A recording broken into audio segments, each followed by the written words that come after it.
On Carrie asking if she could offer them anything, Lupin said, "Oh, I think Daisy will take on a cup of tea. I could do the B&S. I said, "I'm afraid we've no soda." Lupin said, "Don't bother about that. You just trip out and hold the horse. I don't think Sarah understands it." They stayed a very short time, and as they were leaving, Lupin said, "I want you both to come and dine with me next Wednesday and see my new place. Mr. and Mrs. Murray Posh and Miss Posh, Murray's sister, are coming. 8 o'clock sharp. No one else." I said we did not pretend to be fashionable people, and would like the dinner earlier, as it made it so late before we got home. Lupin said, "Rats, you must get used to it. If it comes to that, Daisy and I can drive you home." We promised to go, but I must say, in my simple mind, the familiar way in which Mrs. Posh and Lupin addressed each other is reprehensible. Anyone would think that they'd been children together. I certainly should have objected to a 6 months' acquaintance calling my wife Carrie and driving out with her. July the 4th. Lupin's rooms looked very nice, but the dinner was, I thought, a little too grand, especially as he commenced with champagne straight off. I also think Lupin might have told us that he and Mr. and Mrs. Murray Posh and Miss Posh were going to put on full evening dress. Knowing that the dinner was only for us 6, we never dreamed it would be a full dress affair. We were introduced to Miss Posh, whom Lupin called Lily Girl, as if he'd known her all his life. She was very tall, rather plain, and I thought she was a little painted round the eyes. I hope I'm wrong, but she had such fair hair, and yet her eyebrows were black. She looked about 30. I did not like the way she kept giggling, giving Lupin smacks and pinching him. Then her laugh was a sort of scream that went right through my ears.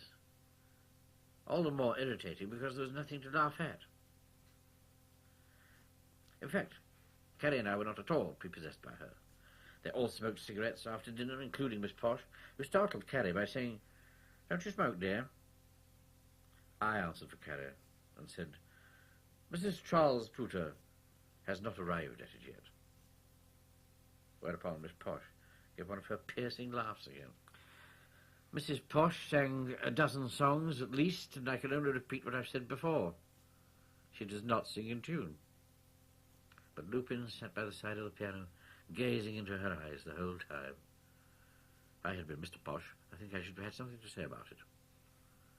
Mr. Posh made himself very agreeable to us, and eventually sent us home in his carriage, which I thought most kind. On arriving home at 11:15, we found a hansom cab, which had been waiting for me for 2 hours with a letter. Sarah said she didn't know what to do, as we had not left the address where we'd gone. I trembled as I opened the letter, fearing it was some bad news about Mr. Perkupp. The note was, "Dear Mr. Pooter, come down to the Victoria Hotel without delay. Important. Yours truly, Hartford Huttle." I asked the cabman if it was too late. The cabman replied that it was not, for his instructions were, if I happened to be out, he was to wait till I came home. I felt very tired and really wanted to go to bed. I reached the hotel at 1:15 midnight. I apologized for being so late, but Mr. Huttle said, "Not at all. Come and have a few oysters." I feel my heart beating as I write these words. To be brief, Mr. Huttle said he had a rich American friend who wanted to do something large in our line of business, and that Mr. Franching had mentioned my name to him. We talked over the matter. If, by any chance, the result be successful, I can more than compensate my dear master for the loss of Mr. Crubellin's custom. Mr. Huttle previously said, "The glorious 4th is a lucky day for America, and as it has not yet struck 12, we will celebrate it with a glass of the best wine to be had in the place, and drink good luck to our bit of business."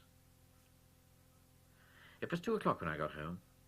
Although I was so tired, I could not sleep except for short intervals, and then only to dream. I kept dreaming of Mr. Perkupp and Mr. Huttle. The latter was in a lovely palace with a crown on. Mr. Perkupp was waiting in the room. Mr. Huttle kept taking off his crown and handing it to me and calling me President. July the 10th. The excitement and anxiety through which I have gone the last few days have been almost enough to turn my hair grey. It is all but settled. Tomorrow the die will be cast. I have written a long letter to Lupin, feeling it my duty to do so, regarding his attention to Mrs. Posh, for they drove up to our house again last night. July the 11th. I find my eyes filling with tears as I penned a note of my interview this morning with Mr. Perkupp. Addressing me, he said, "My faithful servant, I will not dwell on the important service you have done our firm. You can never be sufficiently thanked. Let us change the subject. Do you like your house? Are you happy where you are?" I replied, "Yes, sir. I love my house. I love the neighbourhood, and I could not bear to leave it." Mr. Perkupp, to my surprise, said, "Mr. Pooter, I will purchase the freehold of that house and present it to the most honest and most worthy man it has ever been my lot to meet." He shook my hand, said he hoped my wife and I would be spared many years to enjoy it. My heart was too full to thank him. And seeing my embarrassment, the good fellow said, "You need say nothing, Mr. Pooter," and left the office. I sent telegrams to Carrie, Going and Cummings, a thing I'd never done before, and asked the two latter to come round to supper. On arriving home, I found Carrie crying with joy, and I sent Sarah round to the grocer's to get 2 bottles of Jackson Frere. My 2 dear friends came in the evening, and the last post brought a letter from Lupin in reply to mine. I read it aloud to them all. It ran, "My dear old Gov, keep your hair on. You're on the wrong tack again. I'm engaged to be married to Lily Girl. I did not mention it last Thursday, as it was not definitely settled. We shall be married in August, and amongst our guests, we hope to see your old friends Going and Cummings. With much love to all, the same old Lupin."